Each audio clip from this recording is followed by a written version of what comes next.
সত্যি ভোট বড় বালাই, তাই কোমর বেঁধে নির্বাচনী প্রচারে নেমেছেন নেতা মন্ত্রীরা। এতদিন যাদের আবেদন নিবেদনও দেখা পাওয়া যায়নি, আজ বিটিআরের অলিতে গলিতে গিয়ে নির্বাচনী প্রচার চালাচ্ছেন তারা। বৃহস্পতিবার বৃষ্টি উপেক্ষা করে চিরাঙের শান্তিপুরে নির্বাচনী প্রচারে বিপিএফের প্রধান হাগ্রামা মহিলারি। 14 নম্বর চিরাং দুয়ার পরিষদীয় কেন্দ্রে লড়াইয়ে ঘোষণা হাগ্রামার। নির্বাচনী বিপিএফের জয় নিশ্চিত, 100% আশাবাদী তিনি। অনুষ্ঠানে ইউপিপিএল এর প্রায় 1300 কর্মীর বিপিএফে যোগদান। 14 নম্বৰ চিৰাং দুৱাৰ সমষ্টি হিচাপে বিপিএফ দলৰ পৰা কোন খেলিব? বিপিএফ দলৰ পৰা কোন খেলিব?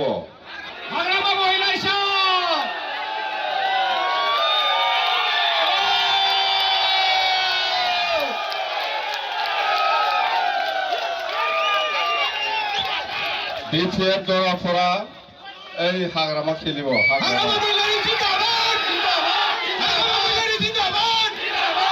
খেলাটোতো মোৰ লগতে হ'ব।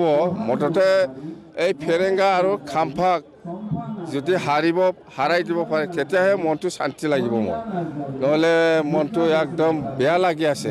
মুঠতে মই এই দুইজনক হাৰাব লাগে, এইটো দায়িত্ব মোৰ। অন্যদিকে বিপিএফ প্রধান হাগ্রামাকে চ্যালেঞ্জ বিটিসির প্রাক্তন উপমুখ্য কার্যবাহী খাম্ফা বরগয়ারির। আসন্ন নির্বাচনে ইউপিপিএল এর প্রার্থী জয় নিশ্চিত, দৃঢ় বিশ্বাস খাম্ফা বরগয়ারির। মই ইতিমধ্যে ওয়েলকাম জনাইছোঁ হাগ্ৰামা মহিলাৰী ডাঙৰীয়া। 14 নম্বৰ চিৰাং দুৱাৰত তেখেতে খেলিম বুলি যোৱাকালি ডিক্লেয়াৰ কৰিছে, য'ৰ পৰা মই খেলিম। খুব ভাল পাইছোঁ কথাটো শুনি পেলাই। হাগ্ৰামা মহিলাৰী 14 চিৰাং দুৱাৰত খুব বেয়াকৈ হাৰি যাব আৰু নিজৰ থপলা থপলি লৈ পেলাই নিজৰ ঠাইত পলাই যাব লাগিব। তবে যাই হোক না কেন, নির্বাচনের দিনক্ষণ যত এগিয়ে আসছে, রাজনৈতিক ময়দানে পারস্পরিক দোষারোপ ততই বাড়ছে।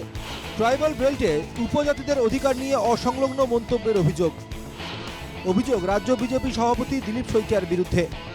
দিলীপের তীব্র সমালোচনা শুক্লাই শেরফাং কেন্দ্রের বিপিএফ প্রার্থীর। আমাক যি মানে দিছে ট্রাইবেল সকলক, এইখিনি আজি ট্রাইবেল সকলে উপভোগ কৰি আছে। আৰু তাত মানে দিলীপ শইকীয়া ডাঙৰীয়াই যি কথা কৈছে এইটো বেয়া হৈছে।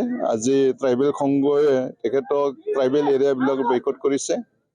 মই এইটোও ভাবোঁ এফচু আজি দীপেন বড়ো ডাঙৰীয়া এফচুও বয়কট কৰিব লাগিছিল। এদিকে একের পর এক সভা করে বিটিআর বাসীর মাঝে ঢুকে পড়ছে শাসক দল বিজেপি।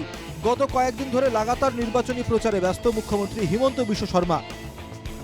বিটিআরে বিজেপির যোগদান কর্মসূচিতে বিটিআরের কার্যবাহী সদস্য গৌতম দাসের বক্তব্য, কংগ্রেস আমলে রাজনৈতিক নেতারা নিজের ভোট ব্যাংকের স্বার্থে সরকারি জমিতে মুসলমানদের বাস করতে দিয়েছে, কোনো ধরনের বাধা দেয়নি। সেজন্য আজ সংখ্যালঘুদের চরম দুর্ভোগ পোহাতে হচ্ছে। সরকারি ভূমি তেওঁলোকে ঘৰ সাজিছে, সরকারি ভূমি দখল কৰি আছে। কংগ্রেস সরকার ইমান দিনে তেওঁলোকক তেনেকে বহাই ৰাখিছিল নিজৰ ভোটৰ কাৰণে, বা অন্য দলে তেওঁলোকক কোনোদিনও এই কথা কোৱা নাই যে সরকারি ভূমি এদিন বেদখল কৰিব লাগিব। আজি তাৰ কাৰণে তেওঁলোকৰ দুৰ্দশা। কিন্তু বিটিআৰতে হওক বা আমাৰ মথনগুৰি সমষ্টিত হওক, এজন মুছলিম মানুহে সরকারি ভূমিত বসবাস কৰা নাই। মথনগুৰি সমষ্টিত এজন মুছলিম মানুহেও সরকারি ভূমি বেদখল কৰা নাই, মই ইএম হিচাপে জানো। গতিকে ইয়াতে কোনো মুছলিম মানুহক উচ্ছেদ কৰা নহয়। এদিকে জাতীয় পরিষদ দল বিজেপি বিরোধী এবং ধর্মনিরপেক্ষ। দুটো বিজেপি বিরোধী এবং ধর্মনিরপেক্ষ দল এক হলে কোনো সমস্যা নেই, এমনটাই মত কংগ্রেস নেতা জাকির হুসেন শিকদারের। লুরিনজ্যোতি গগৈয়ের অসম জাতীয় পরিষদ এবং কংগ্রেস দল এক হওয়ার বিজেপির সমালোচনার জবাব এভাবেই দিলেন তিনি। আমি কংগ্রেস দল বিজেপি বিরোধী, আমি ধর্মনিরপেক্ষ।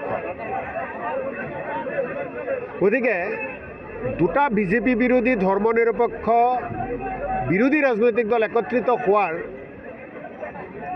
কিবা বাধা নাই বুলি মই ভাবোঁ। অসমৰ ৰাইজে তো ভাল পাইছে। লুৰিনজ্যোতি গগৈ ডাঙৰীয়া, গৌৰৱ গগৈ ডাঙৰীয়াৰ লগত মিটিং কৰিছে, ৰাহুল গান্ধী ডাঙৰীয়াৰ লগত মিটিং কৰিছে। অসমৰ ৰাইজ উৎফুল্লিত হৈছে, ভাল পাইছে। বেয়া পাইছে কোনে? বেয়া পাইছে অসমৰ মুখ্যমন্ত্রী হিমন্ত বিশ্ব শর্মায়। তিনি আরও বললেন, দলনেতা গৌরব গগৈয়ের নির্দেশ অনুসারে বিটিসির 40টি কেন্দ্রে কংগ্রেস কর্মীরা নিজের মতো করে কাজ করে যাচ্ছে। বিটিআরে কংগ্রেসের সরকার হলে হাগ্রামা মহিলারি, প্রবোধ বড়ো যে সমস্ত উন্নয়নমূলক কাজ করতে পারেনি সেই কাজ কংগ্রেস করে দেখাবে। 40টা পরিষদীয় সমষ্টিত আমাৰ দলৰ কাম পূৰ্ণ শক্তিৰে চলি আছে। আমাৰ দলৰ কৰ্মকৰ্তাসকল সকলো ব্যস্ত। গৌৰৱ গগৈ ডাঙৰীয়াৰ নিৰ্দেশ মতে কংগ্ৰেছ দলৰ যিসকল কৰ্মকৰ্তাক বিটিআৰত দায়িত্ব দিয়া গৈছে তেওঁলোকে দিনে ৰাতিয়ে কাম কৰি আছে আৰু ইলেকশ্যন ঘোষণাৰ পিছত আপোনালোকে দেখা পাব। অন্যদিকে প্রমোদ বড়োর ইউপিপিএল দলে জায়গা নেই অবড় নেতার। এই অভিযোগে মথনগুড়ি কেন্দ্রের ব্লকের উপসভাপতি পদ থেকে পদত্যাগ করলেন মানিক বর্মন। তিনি অসমিয়া বলেই তার প্রতি বিমাতৃসুলভ আচরণ করা হচ্ছে, এমনটাই অভিযোগ মানিক বর্মনের। সব মিলিয়ে আসন্ন বিটিআর নির্বাচনেই বিধানসভা ভোটের একটা আভাস পাওয়া যাবে, সে কথা এক প্রকার স্পষ্ট। Bureau report, NKTV Bangla.